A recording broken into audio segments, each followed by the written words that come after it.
Hello there, friend. It's great to see you again. Have you come for another lesson? There are so many different hold on, I have to take this. Yes. Uh-huh.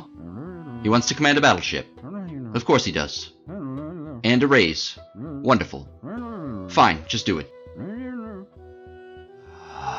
All these leaders are such prima donnas. Sorry about that. What was I talking about? Oh, never mind. Let's just make this edition of the Interstellar Space Genesis Essentials series all about leader management.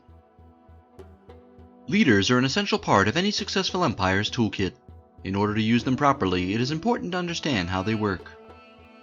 Each leader is comprised of the same core components: a unique name and call sign, a unique biography that explains this leader's history, personality, and personal motivations, a salary that is paid every turn. This will be displayed near the leader name in the leader overview panel, or in the description box depending on the situation. A leader type. There are two types of leaders in the game: ship leaders and colony leaders. A set of 5 primary skills. Note that these differ depending on the type of leader. Ship leaders have the following primary skills. Command. This increases the maximum size of ship this leader is allowed to be assigned to, as well as how quickly they gain experience in that class of ship. Operations. This increases the ship support points, or SSP, of your empire. This is one of several ways to gain SSP. Having more SSP allows you to have more active military or civilian ships before suffering a penalty. Attack. This increases the ship attack of the entire fleet this leader is assigned to. As a reminder, the higher your ship attack is, the more likely you are to hit. Note that if you have several leaders in the same fleet, only the leader with the highest attack skill will get to apply their bonus to that fleet. Defense. This increases the ship defense of the entire fleet this leader is assigned to. As a reminder, the higher your ship defense is, the less likely you are to be hit. Note that if you have several leaders in the same fleet, only the leader with the highest defense skill will get to apply their bonus to the fleet. Initiative. This increases the initiative of the entire fleet this leader is assigned to. Whenever a combat takes place, the fleet with the highest initiative always goes first. Note that if you have several leaders in the same fleet, only the leader with the highest initiative skill will get to apply their bonus to the fleet. Colony leaders have the following primary skills. Administration. This increases the amount of tax revenue generated by each pop in the system they are assigned to. Labor. This increases the amount of production generated by each pop in the system they are assigned to. Research. This increases the amount of research generated by each pop in the system they are assigned to. Corporate. This increases the benefits of production exploitations assigned to this leader's system, and trade asteroid exploitations empire-wide, regardless of where they are located. As a reminder, asteroids can be exploited when the asteroid mining tech has been researched, and when an outpost has been added to an asteroid field. You can then pick a type of exploitation. Production exploitations require you have an available freighter ship, which you can build in your colonies. You can then assign it to a colony in the system this leader is assigned to, in order to gain the benefit. Trade exploitations do not require freighters, and always benefit from the combined total corporate skill of all of your colony leaders. Warfare. This increases the ground combat strength of the colony. This helps them defend the colony from invasion by enemy assault ships and allows the colony to last longer under siege. This can be combined with other defensive structures like marine garrisons and the airspace defense nexus to protect your colonies from invaders. Over time, your leaders will level up and will have the opportunity to increase one of their primary skills. While most leaders gain 1 point per level up, some leaders have unique traits that allow them to gain more than 1 point whenever they place a point in a skill. These include traits like Quick Trait, which allow a ship leader who increases their initiative to gain 2 points instead of 1. Even better is the Genius Trait, which allows you to gain 2 points instead of 1 regardless of which primary skill you choose to increase. When a leader levels up, they will also be able to learn a new secondary skill. Secondary skills are special bonuses this leader can provide. You will have the opportunity to choose from 1 or 2 secondary skills whenever your leader levels up. You may be presented with a higher level version of an already known skill, or a brand new skill. All secondary skills can be increased in level from basic to advanced to expert. Their bonuses increase each time you level them up. Both ship leaders and colony leaders have, for the most part, access to different secondary skills. There are too many to list in this video, but here are a few examples. Explorer is a ship leader skill which increases the chances of finding something in ruins whenever they are searched by a fleet containing this leader. As an added bonus, at expert level your explorer is able to search all ruins a second time, potentially unearthing a wide range of additional benefits for your empire. Economics is one of several research-focused secondary skills. This and other similar secondary skills provide a bonus to your research points in a particular field of study. They also provide additional bonus research points as you unlock higher levels of research within that field of study. Medicine is a colony leader skill which provides a population growth in the system governed by this leader. Placing a colony leader with the medicine skill in a system containing multiple new colonies is an optimal way to make use of this skill. Commando is one of a few skills that is available to both ship and colony leaders. It provides a bonus to both ground combat and space marine strength. While colony leaders can use this to help defend their colonies from invasion, ship leaders can use this to help their assault ships more easily invade the colonies of their rivals. Remember, when placing leaders, you should always consider where both their primary and secondary skills can best be put to use. Leaders provide numerous benefits, but they are not inanimate objects. Aside from their biography, each leader also starts with one or more personality traits that define who they are as an individual. The player does not have control over these traits, and more may be developed over the course of the game.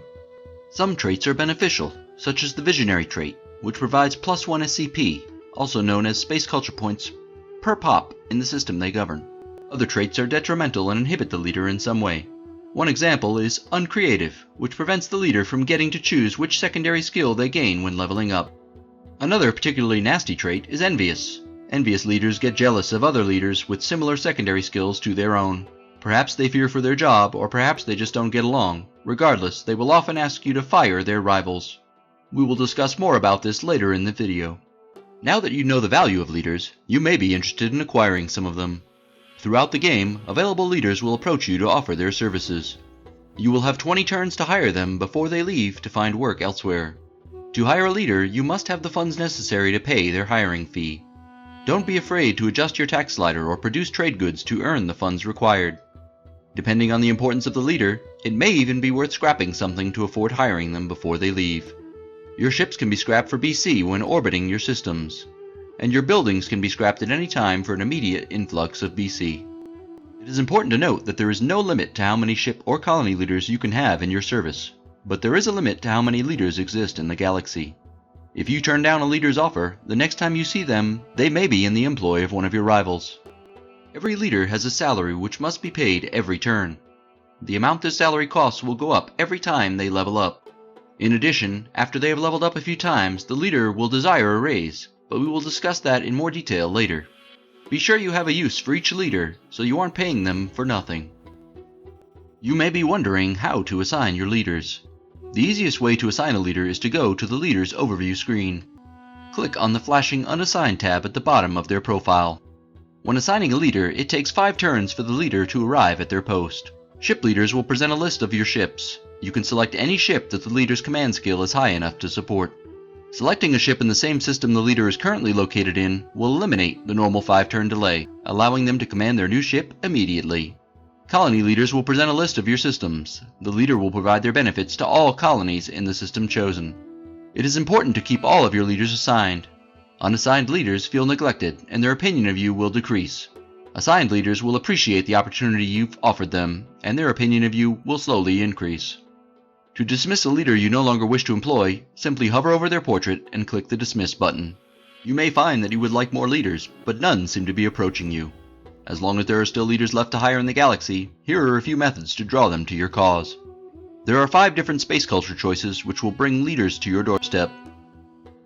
When playing as the humans, or a custom race with the Prestige ability, you can guarantee a high-tier leader approaches your empire, as long as one is available. Sometimes, there just aren't any leaders actively looking for work. In that case, you may be able to find some. When searching ruins, there is a chance you will come across some leaders. Note that some leaders can only be found in ruins. When responding to galactic events, pay close attention, as some of them may offer you an opportunity at a leader specific to that event. Perhaps you've got your eyes on someone in particular, but they already work for someone else. There are a few methods you can try to acquire these leaders. One method, if the leader is a colony leader, is to raid one of their colonies. They may decide it's time to come work for you instead. Another method is using espionage. Using espionage, you can convince other leaders to leave their current employer and come work for you. Espionage is a complex topic, so for more details on it, please watch the espionage-focused video in this series. Now that you know what leaders can do, and how to hire and assign them, you may feel you know all there is to know about them. Not so fast, though. These leaders want you to hear what they have to say. Leaders have their own desires that come up from time to time. These desires are things this leader would like you to help them accomplish. One common desire among all leaders is a request for a raise. Raises show them you appreciate what they've done for your empire. You can deny the raise, but as with most desires, this will make the leader unhappy and lower their opinion of you. Conversely, satisfying their desires will often confer additional bonuses upon them, as well as increase their opinion of you. A leader's opinion is a numerical value showing how much they like or dislike working for your empire. With a high opinion of your empire, they are happier and will level faster. With a lower opinion of your empire, they will begin to lose stat points, which makes them less productive. Keeping your leader's opinion of you above 10 is generally a good idea. This ensures you will get the full benefits of your leaders, and also provides some protection from espionage attacks. Opinion is influenced by desires, as well as being assigned or unassigned, as we discussed earlier. There are numerous desires in the game. The types of desires you will see depend on if the leader is a ship or colony leader. A colony leader may desire a specific building be built in their colony, that a specific planet be colonized, or that a specific defensive fleet orbit their system for a period of time. A ship leader may desire things like commanding a certain class of ship in battle, or to be granted shore leave for a period of time. While it is always nice to fulfill your leader's desires, there will be times where you can't satisfy all of their wishes. There are even times where 2 or more leaders will want the same thing and you can only satisfy one of them. Deciding whose desires will be met and whose will be ignored is one of the many struggles you will face in the game. If a leader's opinion gets a little low, don't give up. The leader may have more desires that help you turn things around. There are also events and specific buildings, such as the Imperial Resort, which can help improve the situation. Handling the whims of our leaders is a difficult task. They may be capable of great things, but they sure can cause a lot of headaches too.